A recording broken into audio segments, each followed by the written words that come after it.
Dear students, today I am going to discuss about the different kinds of sentence. According to the purpose, we have 5 kinds of sentence.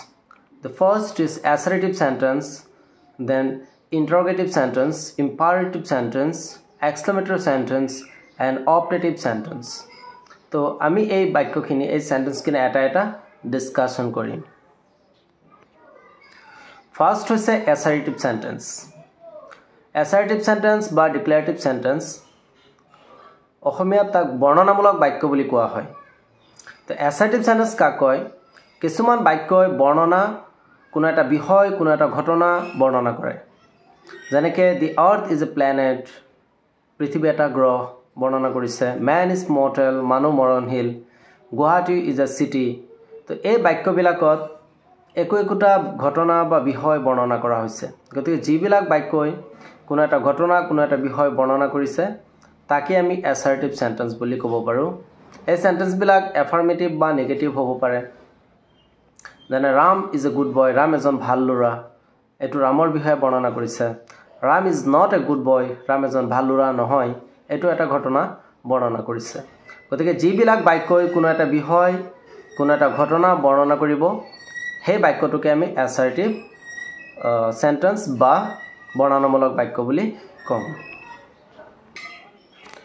assertive sentenceক statement বুলি কোৱা হয় আৰু assertive sentenceৰ শেষত ফুল stop থাকে। আমি ফুল stop দিব লগা হয়, মানে এই বাক্যটো সম্পূৰ্ণ কৰিবলৈ আমি শেষত ফুল ষ্টপ দিব লাগে। Second, interrogative sentence বা প্ৰশ্নসূচক বাক্য। কিছুমান বাক্যৰ জৰিয়তে আমি প্ৰশ্ন সুধো আৰু সেই বাক্যবিলাকক ইন্টাৰগেটিভ সেন্টেন্স বুলি কোৱা হয়। অৰ্থাৎ যিবিলাক বাক্যই কোনো এটা প্ৰশ্ন সুধা বুজায় তাক ইন্টাৰগেটিভ সেন্টেন্স বোলে। যেনেকৈ what is your name, what is your father's name, where is your house, where do you live,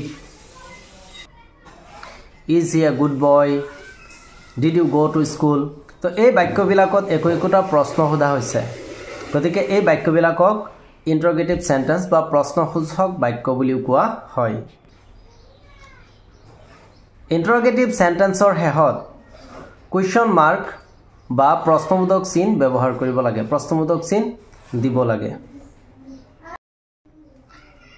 3 number imperative sentence.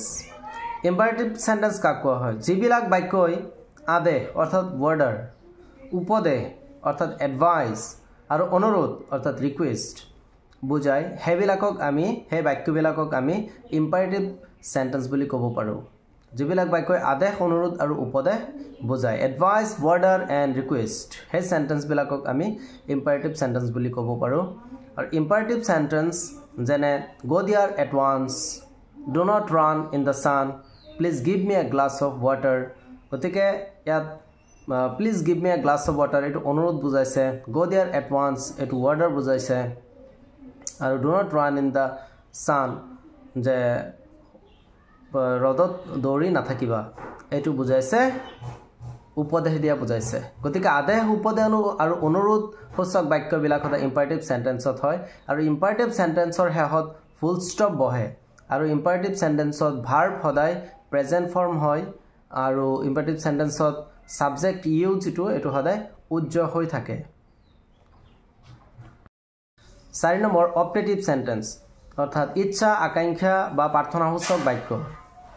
তো কিছুমান বাক্যই মানুহৰ মনৰ ইচ্ছা আকাংক্ষা বা প্ৰাৰ্থনা প্ৰকাশ কৰে, সেই বাক্যবিলাকক অপটেটিভ সেন্টেন্স বুলি কোৱা হয়। যেনে may you be long live, God bless you, long live the motherland, এনেকুৱা বাক্যবিলাক। অপটেটিভ সেন্টেন্সত মে শব্দটো প্ৰথমতে ব্যৱহাৰ হয় আৰু শেষত ফুল ষ্টপ দিব লাগে। কিছুমান অপটেটিভ সেন্টেন্সত মে ভাৰ্বটো নাথাকিব পাৰে, মে এটা অক্সিলিয়াৰী ভাৰ্ব। কিছুমান অপটেটিভ সেন্টেন্সত মে ভাৰ্বটো নাথাকিব পাৰে। যেনেকৈ long live the motherland, long live France, long live our leader. 5 number exclamatory sentence, আবেগ বা বিস্ময়সূচক বাক্য।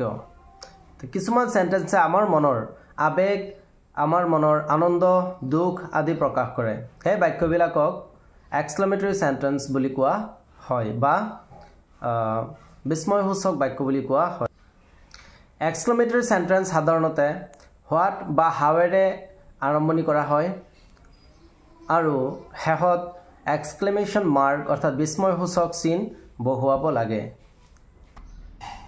যেনেকে how beautiful the Taj Mahal is Taj Mahal কিমান যে ধুনীয়া what a good boy you are তুমি যে কিমান ভাল ল'ৰা how beautiful the scenery is সিনাৰিটো কিমান যে ধুনীয়া কেতিয়াবা ইন্টাৰগেটিভ সেন্টেন্সত বাক্যৰ প্ৰথমতে ইন্টাৰজেকশন ব্যৱহাৰ হয় যেনে hurrah we won the match alas I am undone Oh, what a beautiful sight. Oh, how sweet the baby is. তো মৰমৰ ছাত্ৰ-ছাত্ৰীসকল আজি আমি পাৰপাস অনুযায়ী বা উদ্দেশ্য অনুযায়ী বাক্যৰ ডিফাৰেন্স আমি দেখা পালো গতিকে আমি পাঁচ ধৰণৰ বাক্য পালো অ্যাসাৰ্টিভ বা স্টেটমেন্ট ইন্টাৰগেটিভ ইম্পাৰেটিভ অপটেটিভ আৰু এক্সক্লেমেটৰী সেন্টেন্স আমি নেক্সটত এই সেন্টেন্স বিলাকৰ এফাৰ্মেটিভ আৰু নিগেটিভ আৰু ইন্টাৰগেটিভ আমি বনাম থ্যাংক ইউ